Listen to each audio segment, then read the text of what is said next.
1 साल लगे, एक इंफ्रास्ट्रक्चर डालने में, एक सेटिंग डालने में, और फिर उसके बाद ये सोच लाने में क्या मैं समस्तीपुर में शूटिंग कर सकती हूँ, और शूटिंग करूँगी तो कैसी होगी, उसकी स्क्रिप्टिंग कैसी होगी। मुझे समस्तीपुर के बहुत चीज़ों को दिखाना है, अच्छा उत्तम चीज़ों को भी दिखाना है और कुछ और अच्छी तरीके से दिखाना है। और हमारे बेचारे बच्चे पलायन एक्सप्रेस का हिस्सा बन रहे हैं और 15,000 आज 12,000 की नौकरी के लिए दूसरे राज्य में जाते हैं, गौरव की बात है।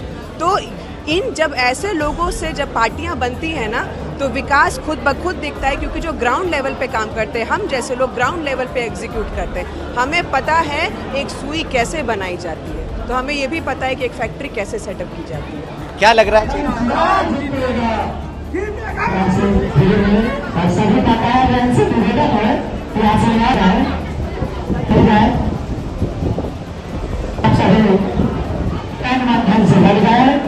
मैं कैसर खान और आप देख रहे हैं लाइव सिटीज़। बिहार के अंदर इस वर्ष चुनाव होना है, चुनाव को लेकर हर पार्टियां तैयारियों में जुटी हुई है, तो वहीं कुछ ऐसे भी प्रत्याशी हैं जो भावी प्रत्याशी कहलाते हैं और अपने अपने क्षेत्र में लगातार मेहनत करते नज़र आ रहे हैं। इसी बीच हम आपको समस्तीपुर की एक नई तस्वीर दिखाऊंगा जो समस्तीपुर की बिटिया कहलाती है, और वो बिटिया जो है आज जो है एक सभा कर रही है और लोगों से मिल रही है, और उम्मीद जताया जा रहा है कि आने वाला जो विधानसभा चुनाव है समस्तीपुर 133 से वो दावेदारी भी ठोक सकती है। ये तस्वीर है चेतना झा की जो जनसुराज से अभी जुड़ी है, और उसके बाद से यहाँ पे लोगों की भीड़ है, लोगों से मिल रही है और लोगों का अभिवादन कर रही है और लोगों से आशीर्वाद ले रही है और लोगों से गुफ्तगू करते हुए इस वक्त चेतना नज़र आ रही है। वैसे में हम उन्हीं से जानने की कोशिश करेंगे कि विधानसभा चुनाव है और चुनाव से पहले जो राजनीतिक पार्टियां हैं लगातार अपने अपने क्षेत्र में काम कर रही हैं, और जो प्रत्याशी भावी हैं वो लगातार लोगों से मिल रहे हैं। वैसे में हम चेतना जी से ही जानने की प्रयास करेंगे, क्योंकि चेतना लगातार लोगों से मिल रही है, लोगों का क्या रिस्पांस है, और ऐसे में कुछ लोग हैं उनसे जानने की कोशिश करेंगे। चेतना जी, एक कार्यक्रम का आयोजन किया, क्या कार्यक्रम है? लोगों की काफ़ी भीड़ लगी हुई, क्या बताएंगे?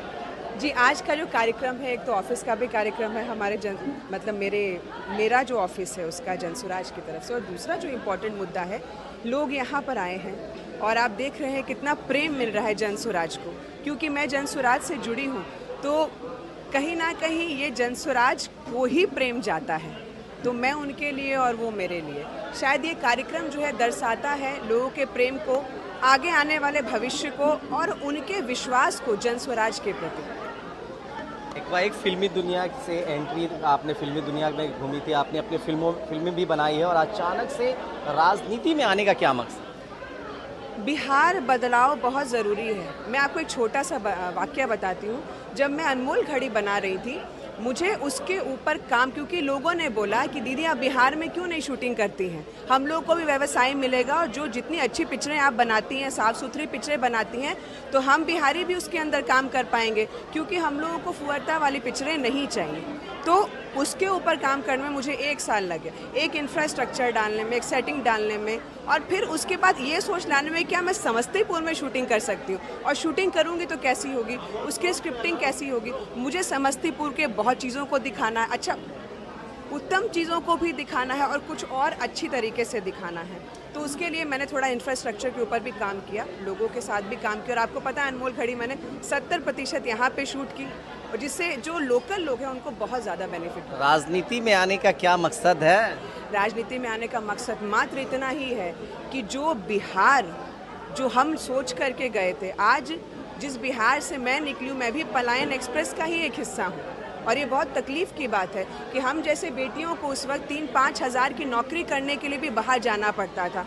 ये परिस्थिति आज के युवा ना झेलें, कल की आने वाली पीढ़ी ना झेले, कम से कम 12-15 हज़ार की नौकरी के लिए उनको बाहर नहीं जाना पड़े, ये नौकरियां उनको यहीं पर ही प्राप्त हो जाए। कहाँ से आएगा? नौकरियां आएंगी, देखिए हमारे पास आलू है, प्रोसेसिंग यूनिट नहीं है, हमारे पास मकई है, प्रोसेसिंग यूनिट नहीं है, हमारे पास मखाना है, प्रोसेसिंग यूनिट नहीं है। क्यों नहीं लेस की फैक्ट्री यहाँ लग सकती है, क्यों नहीं पोटैटो चिप्स की अन्य अलग अलग कई फैक्ट्रियाँ लग सकती हैं, क्यों नहीं हम बाकी चीज़ों का उत्पाद कर सकते हैं, बहुत कुछ हो रहा है, लेकिन रॉ मटेरियल हमसे लिया जा रहा है और जा करके पैसा कहीं और लोग कमा रहे हैं और हमारे बेचारे बच्चे पलायन एक्सप्रेस का हिस्सा बन रहे हैं और 15,000 आज 12,000 की नौकरी के लिए दूसरे राज्य में जाते हैं और दूसरे राज्य में जाके टैक्स भी भरते हैं और अच्छा कार्य भी करते हैं। लेकिन बदनाम क्यों कौन होता है? बिहारी। एक बिहारी एक गाली भी होकर के रह गई है, तो ये सत्य नहीं है। और हम जैसे लोगों को इसके ऊपर, अगर हम जैसे लोग आवाज़ नहीं उठाएंगे तो कौन उठाएगा? जैसे एक बहुत बड़ा सत्य है, कहते हैं ना कि अगर एक बिहारी को कहीं थप्पड़ लगा तो ये सब बिहारी को थप्पड़ लगने के बराबर है। ऐसा महसूस होना चाहिए दिल में। हम जैसे लोग, क्योंकि मैं समस्तीपुर से बहुत लंबे समय से जुड़ी हूँ, मैं इनके बच्चों को बहुत अच्छी तरह से जानती हूँ। कुछ लोग मेरे कंपनीज में भी काम करते हैं, कुछ बच्चों को मैं जॉब भी दिला चुकी हूँ, लेकिन मुझे उनकी पीड़ा का अनुभव है। माता पिता से कितना कोई दूर रहेगा? आज बताइए, कितने दुख की बात है। माता पिता काट करके अपना पेट बच्चों को पढ़ा रहे हैं और बच्चे बाहर चले जाते हैं और जब बूढ़े हो जाते हैं तो माँ बाप को देखने का भी समय नहीं है। कारण क्या है? पलायन का कारण है ना, क्योंकि वो चीज़ हमारे यहाँ नहीं है। अगर हमारे यहाँ इंफ्रास्ट्रक्चर पे काम हो जाए तो हम क्यों बाहर जाएंगे? हमें कोई आवश्यकता नहीं है। क्या लग रहा है, प्रशांत की बदलाव यात्रा चल रही है, आप इतने जोरों शोर से आप लोग ही कह रहे हैं, क्या कुछ होगा कि बस भीड़ ही नजर आएगी? ये समय बताएगा आपको, क्योंकि एक बात ध्यान रखिए, उन्होंने ऐसे लोगों का चयन किया है जिनका राजनीति से दूर दूर तक लेना देना नहीं है। ऐसे लोगों का चयन किया है जो खुद में अच्छा कर रहे हैं। ऐसे बिहारियों को उठा कर लेकर आए हैं जो सही मायने में अपने आप में बिहारी गौरव की बात है।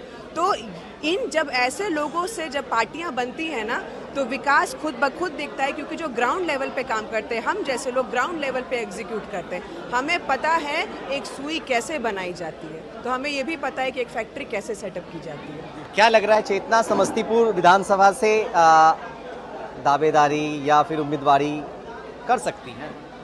ये पार्टी तय करेगी। मैं पार्टी की कार्यकर्ता हूँ और मात्र एक यही सत्य है कि बिहार बदलाव इसी सोच को लेकर के आई हूँ और यही सोच आगे चलनी चाहिए।